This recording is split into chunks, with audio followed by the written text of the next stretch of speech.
Bonjour à tous, je vous invite à vous abonner à cette chaîne, à aimer, à partager, à commenter ces vidéos, c'est très important. C'est une manière de nous soutenir. Merci à vous tous. Oui, je fais un don à la Fondation pour l'école. Un enseignement de qualité est possible. La Fondation pour l'école reconnue d'utilité publique agit pour le renouveau éducatif au service des familles. Grâce à vous, nous soutenons la création et le développement des écoles indépendantes. Nous aidons au quotidien les acteurs de la liberté scolaire. Faites un don sur fondationpourlécole.org. Bonjour Alexandre Cugnache. Bonjour. Alors aujourd'hui, vous nous parlez d'un enfant, et pas n'importe lequel, j'ai l'impression.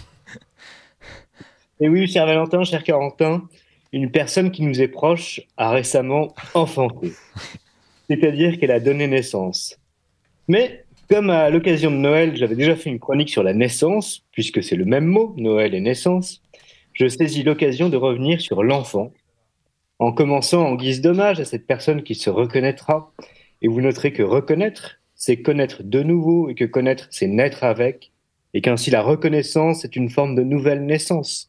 Mais nous y reviendrons, c'est promis, dans une prochaine chronique. Nous commencerons donc par ces quelques mots de Victor Hugo. Je cite. Voyez-vous, nos enfants nous sont bien nécessaires, Seigneur. Quand on a vu dans sa vie un matin apparaître un enfant, tête chère et sacrée, petit être joyeux, si beau qu'on a cru voir s'ouvrir à son entrée une porte des cieux. Lorsqu'on a reconnu que cet enfant qu'on aime fait le jour dans notre âme et dans notre maison, que c'est la seule joie d'ici-bas qui persiste de tout ce qu'on rêva, considérez que c'est une chose bien triste de le voir qui s'en va. Fin de citation. Mais pour le moment, il s'agit de célébrer une arrivée et non un départ, alors soyons à la joie et revenons à notre enfant et toutes ces sortes de choses que l'on appelle enfançons, enfantelets ou autres bambins, marmots, gamins ou mômes, qui inspirent parfois des surnoms gastronomiques, tout à fait justifiés selon moi, quand on les appelle lardons, voire, et c'est mon préféré dont je découvris hier en consultant mon dictionnaire pour écrire cette chronique, que l'on avait bon droit en français de les nommer petits salés. Ce qui, sur le moment, m'a beaucoup parlé, mais peut-être était-ce parce que je n'avais pas encore dit. Alors, d'où nous vient-il cet enfant? Alors, je vous vois venir, petit sacripant, vous allez me répondre du ventre de sa mère et d'un autre organe du père.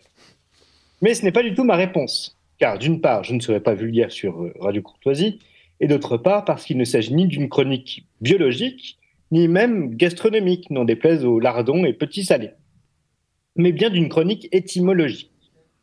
Ainsi, l'enfant nous vient du vieux français infance, lui-même issu du latin classique infans, infantis, qui signifie qui ne parle pas. L'enfant est littéralement un muet, même s'il peut être braillard. Alors certes, aujourd'hui, on est enfant beaucoup plus longtemps, même des mineurs isolés de 35 ans comparaissent devant des juges pour enfants, même si ce ne sont pas des enfants de cœur, ni encore moins les enfants de la patrie qui répondent à l'appel de l'étendard sanglant élevé. À l'origine, l'enfant, vous l'avez compris, c'est simplement le nourrisson, celui qui n'a pas la parole. Puis, par extension, l'enfant jusqu'à l'adolescence. Voilà pourquoi il est ridicule de traiter en enfant des post-ados qui ressemblent plus à des bêtes sauvages qu'à des petits hommes. Mais restons sur une note joyeuse et concluons avec une citation d'Hannah Arendt que j'ai déjà faite ici et qui me touche beaucoup. Demeure aussi cette vérité que chaque fin dans l'histoire contient nécessairement un nouveau commencement. Ce commencement est la promesse, le seul message que la fin puisse jamais donner. Le commencement, avant de devenir un événement historique, est la suprême capacité de l'homme. Politiquement, il est identique à la liberté. Il est identique à la liberté de l'homme. Initium ut esset homo creatus est, pour qu'il y eût un commencement, l'homme fut créé, a dit saint Augustin.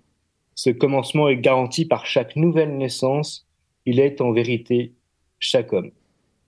Et j'ajouterai, en sus d'Hannah Arendt, qu'il est également, en vérité, chaque enfant. Alors, vive la vie qui triomphe sans cesse du néant et des ténèbres. Et bienvenue à ce nouvel enfant qui est entouré d'une belle famille. Merci à vous, Alexandre Cugnache.